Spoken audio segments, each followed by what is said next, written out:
తీసుకున్నాను. కొంచెం కందిపప్పు వేసుకొని మనకి ఇష్టం, మనకి ఎంత మందికి అంత సరిపడా చూపించలేను అనుకోవచ్చు. నా ఫేస్ ఫస్ట్ అదే ప్రాసెస్ చూపించాను.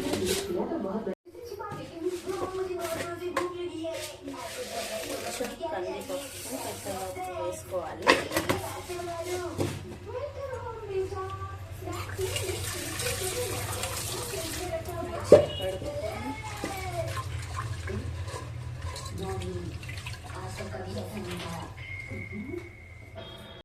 నీళ్ళు పోసుకొని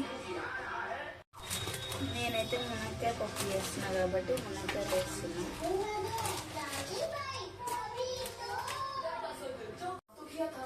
సరిపడంత ఉప్పు మరియు కొద్దిగా పసుపు వేసి కొద్దిగా కలిపి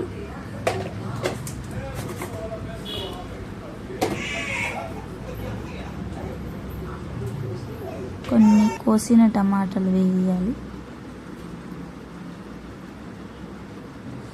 అలాగే కొన్ని మిరపకాయలు 4,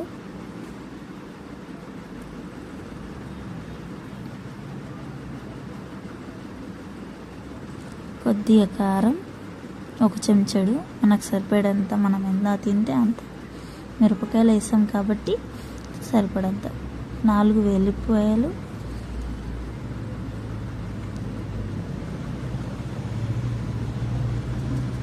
అలాగే చిన్న గోళీ లెక్క చింతపండు, గోళీ సైజు,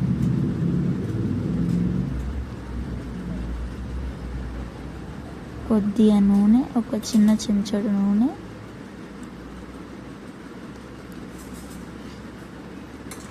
కొంచెం కలుపుకోవాలి. అది కలిసేటట్టు కలుపుకొని మూత పెట్టి విజిల్ వచ్చే వరకు 4 విజిల్ వచ్చే వరకు ఆగితే మంచి ఉడికించి నెక్స్ట్ పోసి ఎలా పెడదామో చూద్దాం.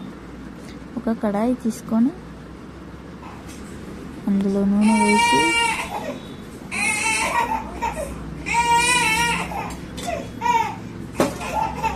కొన్ని జీలకర్ర ఆవాలు వేసి 4 వెల్లి ముక్కలు, 4 మిరపకాయలు, కొద్దిగా అల్లం పేస్ట్,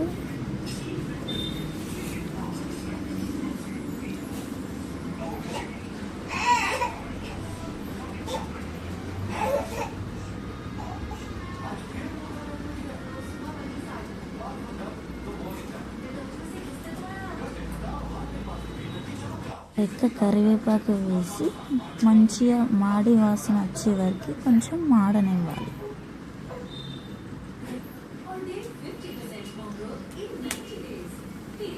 పప్పు రుబ్బుకొని పక్కకి పెట్టుకోవాలి. పప్పు రుబ్బేటప్పుడు మునక్కాయలు పక్కకి పెట్టుకొని పప్పు రుబ్బుకోవాలి. పోసి తీసుకొని పప్పులో వేసి కొన్ని సరిపడంత నీళ్ళు పోసుకోవాలి. మసలనివ్వాలి. మంచిగా మసలితే అంతే, వేడి వేడి పప్పు చారు నా స్టైల్లో చేశాను. మీకు నచ్చితే ఖచ్చితంగా లైక్ చేయండి. ఇలాంటి వీడియోలు కావాలంటే ఫాలో కాండి, కామెంట్ చేయండి ఎలా ఉందో అని. ఓకేనా? Bye friends.